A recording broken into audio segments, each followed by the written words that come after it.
is an apple inside? What is a seed inside? What is a human body inside? And then you find that when you chop the thing in two, you've got two pieces, but the cutting reveals that it has a structure inside. And the structure is composed of what we call organs or parts. And then in turn, in order to inquire into them, we take them and we chop them apart. And in our curiosity to find out how it's made, in just the same way that a child will take a toy to pieces,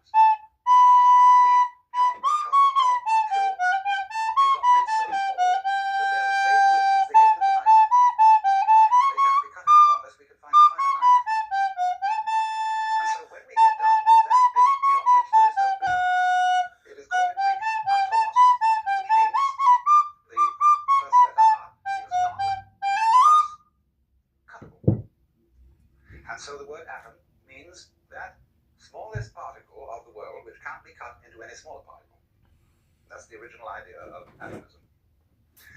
So then it went further than that to the notion that the world was built in the same sort of way that a house could be built of bricks or stones.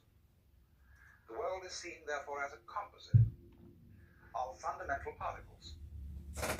Then what remained to be discovered was the laws governing the relationship between these particles. And so naturally one thought of them as little balls. Why balls? Because balls are hard to cut.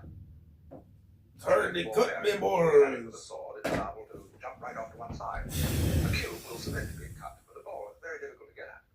Very strong form of nature. So people have always tended to consider atoms as balls, especially atoms of liquid. There was a notion, you see, that the atoms of the element of earth were cubes, because cubes all sit together rather firmly. Liquid, which when you put up, that was balls. Fire was made of, if I remember rightly, pyramids. Balls. Air, I can't remember what air was made of. And what their atoms were shaped like. Maybe sausages or something like that. Because air is pretty difficult to get at too. But they had some idea. But fundamentally, what has influenced Western thought, and still influences Western thought, is the idea of an atom as some sort of fundamental little planetary system. And so these things come into relationship with each other and they bang each other around, as in the game of billiards. And so if we are to understand the world profoundly, we have to find out what are the laws governing the relationship of the atoms. Now, you must understand first of all a principle about what are called laws of nature. We inherit the idea of laws of nature from our theology.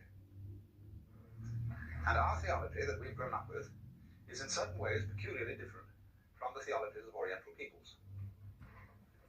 Jewish theology and Christian theology, which have entered very